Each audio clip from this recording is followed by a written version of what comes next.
Today I'm taking you along onto another client shoot. It's a restaurant and it's a bit of a fancier restaurant than what I have showed you before on the channel. So it's going to be a bit different, but more or less the same approach. I'm again shooting both photo and video, and I'm shooting video both for short form vertical content as well as for a longer video that a client needs for their website. So I'm going to be shooting 16:9, 4K, 60 frames per second, and then I can crop in for the short form vertical content and as well keep a wide 4K frame for the long form content. And other than that, we're going to be shooting a bit of flash, we're going to be shooting outside, inside, and a variety of situations. So yeah, let's go. You'll have to bear with me through this first shot because I didn't realize how much overexposed it was, and I didn't even look at the settings on my Go 3, so this shot is bad, but it gets better through the video. Anyways, here I'm shooting some video and then later some photos of this dish, which I don't even know what it is. It's some kind of fish, but I have no idea. I'm just going around with my Fujifilm X-H2S and shooting a couple clips with different angles and different options. I definitely overshot with the videos of this dish, but it was the first of the day and I kind of used it to get warmed up for shooting.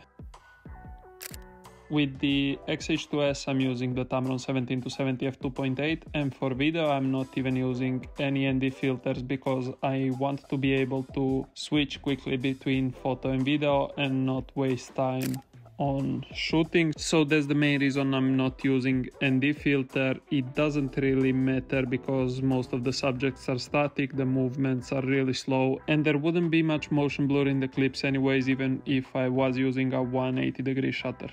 I have the X-H2S rigged up a little bit with my Viltrox DC550 monitor, and I'm using that monitor just because it gives me the option to put a custom overlay over the frame, which I used to put on a 9:16 overlay. That way, even if I'm shooting a 16:9 frame, I can see what will be in frame when I crop in for vertical short form content, and this makes it much easier to shoot video both for short form content and long form content as well, because you get the option to keep it 16:9 or crop it into 9:16, and both ways you get your subject in the shot.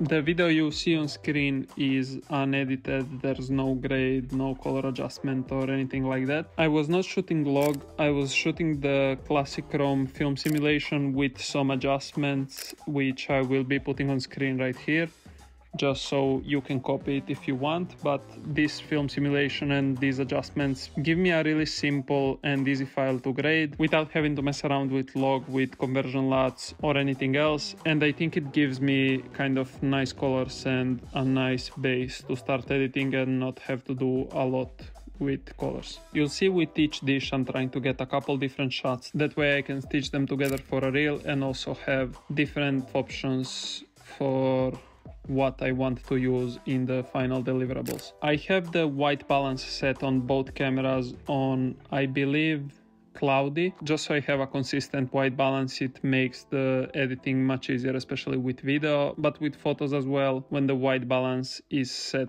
to the same from the start, it makes it, I think, a little bit easier and more consistent later on in editing, even though it's raw files and you can change the white balance as much as you want. This is my second shoot for this restaurant in a month, just because the first shoot was during working hours. It was a really busy day and I didn't really have enough time to cover all the food and everything they wanted me to cover.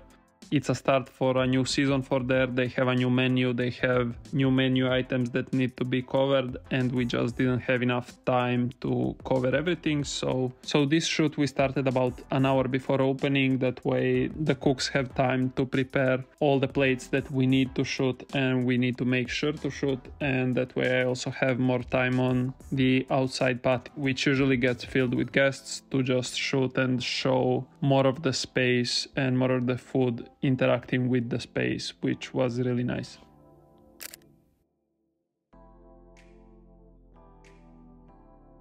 I would say if the client doesn't have anything specific, if they just need some social media content, you can just go in and shoot during working hours. But if there's specific plates, specific food that they want, and they want it to be really nice and really clean photos, they want a specific look, it's much easier to do it before opening hours or on a very chill day where they don't have much bookings and they don't expect much clients to show up. That way you can have more time with the food, and it makes it much easier to shoot compared to when the food is made for clients and needs to go up as soon as possible. And also, if the food is made for clients, you can't really walk it around the restaurant, shoot it, and then give it to the clients, because it would be unprofessional.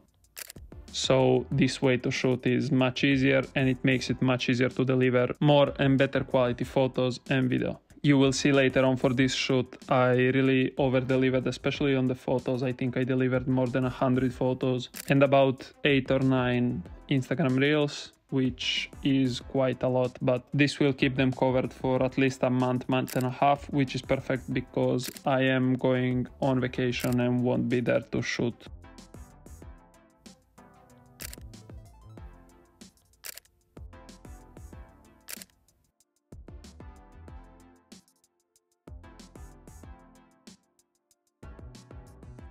After finishing with most of the food, we went in to cover a bit of the wine and the wine fridge. We got a bunch of bottles of the same wine in this kind of lounge area, and this is probably my favorite photo of the shoot, with the 2 chairs, the 2 pictures on the wall, and the wine bottles all lit up with the flash.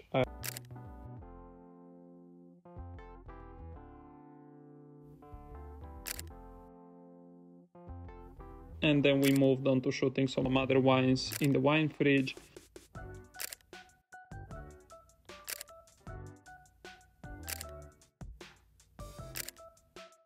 And then moved on to shoot these 2 bottles of champagne in an ice bucket, which I really like. It really fits the vibe of the place. If you order champagne, they will always bring it in a nice ice bucket. They will sometimes bring wine in an ice bucket. I believe it depends on how hot it is and what you actually order, but I'm really happy with how these photos turned out, and the clips are also nice as well.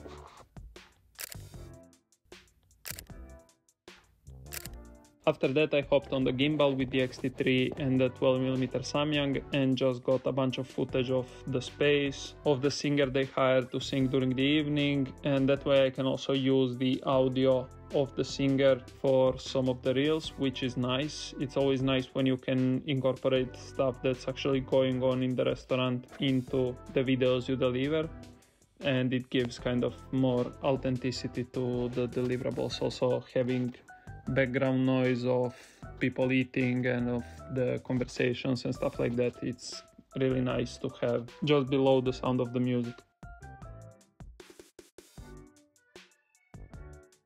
I also did some footage inside, which I didn't record BTS from, but you will see in the deliverable reels that I will show you at the end.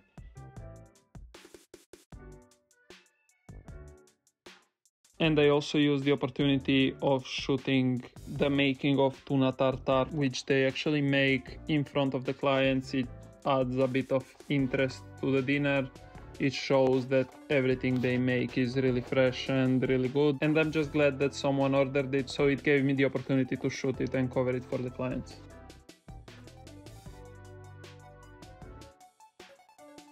In situations like this, you can see how helpful it is to have a good hybrid system where you can really quickly switch between photos and videos to cover everything, because she's really not giving me any time with the food, and she's basically working at the same speed she would be working if I wasn't recording her. So having a nice and fast camera really helps with stuff like that.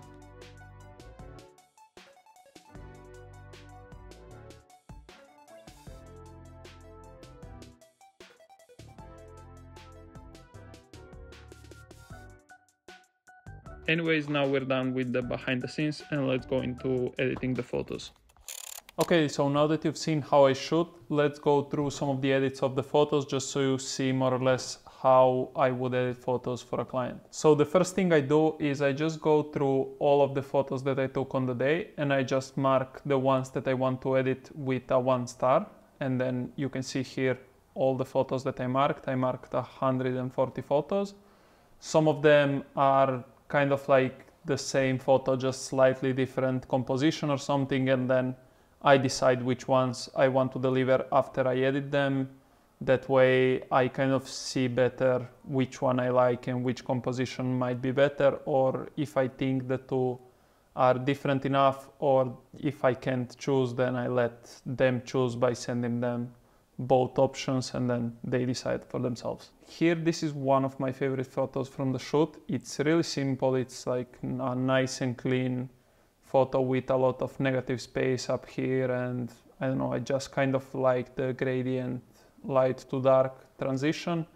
And this photo was actually changed a lot using Photoshop and using generative AI, because before it looked like this. So the first thing I did is edit the photo, going from this one to the left to this on the right. I threw on just a basic preset that I have, and then did some masking with subject masks and just adding some more clarity and stuff that I take out from the main edit, adding that back in with the masks to the actual plate and glass.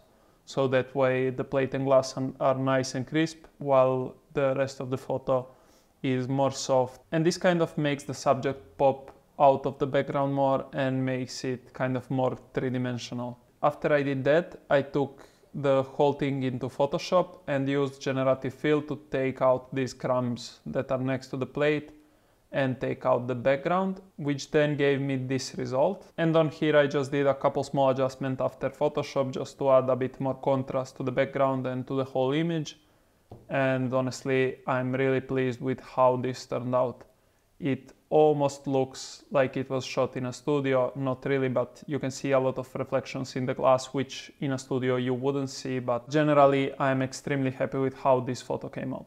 And for the rest of the photos, most of them I didn't have to use generative AI or anything like that, because the scenes are quite nice as they are and there wasn't too much to clean out. And here you can see all the photos that I ended up delivering. I quite over-delivered on this shoot. I gave them 111 photos, which is much more than I usually do, but the shoot was a bit longer than usual and we did shoot quite a lot of food, a lot more than I would shoot usually, so yeah. And also I gave them a bunch of options for each plate. And I marked different types of images with different colors. That way when I export them I can give them different names and they're nice and categorized in the folder that I deliver, which is then easier for them to look through the photos, and when they're looking for the photos they want to post, it's much easier to find them. Some of my favorite photos from this shoot, as I said, the one with the wine and the plate.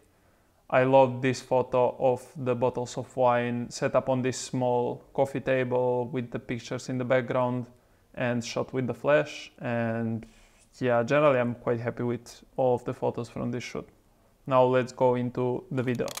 So I've made 1, 2, 3, 4, 5, 6, 7, 8, 9 short form videos, and I basically use the same kind of recipe for all of them. Before editing them, I went on to Artlist to find some music, and also I used some of the music I recorded live at the restaurant of the singer they had on the day.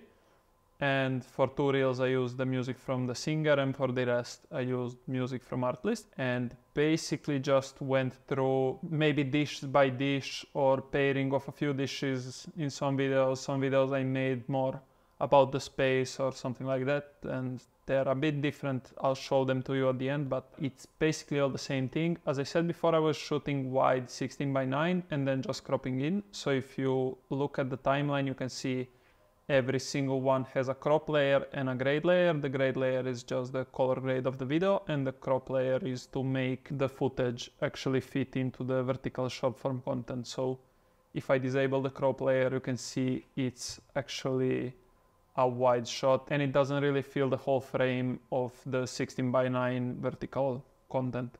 So I need to crop everything in, and I think it still looks nice. The grade layers are just a few adjustments using dehancer, where I put in just a little bit of film grain, a little bit of halation, and a little bit of bloom. So I've completely shied off over the last year of using any Pro Mist filters or anything like that, and I end up just adding bloom through dehancer, which for me is good enough, and if I don't want any bloom in the footage, I still just don't put it in. Other than the enhancer, I also did just a slight color adjustment in Final Cut Pro, and basically that's all that I did do. And here you can see without the color adjustment and with it, it's not a huge difference, but it does give a bit of pop to the footage. Also at the end of each reel I put in the restaurant logo just so they have their brand at the end of every single reel they post. And here are some of the final edits I delivered.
Safe and dying.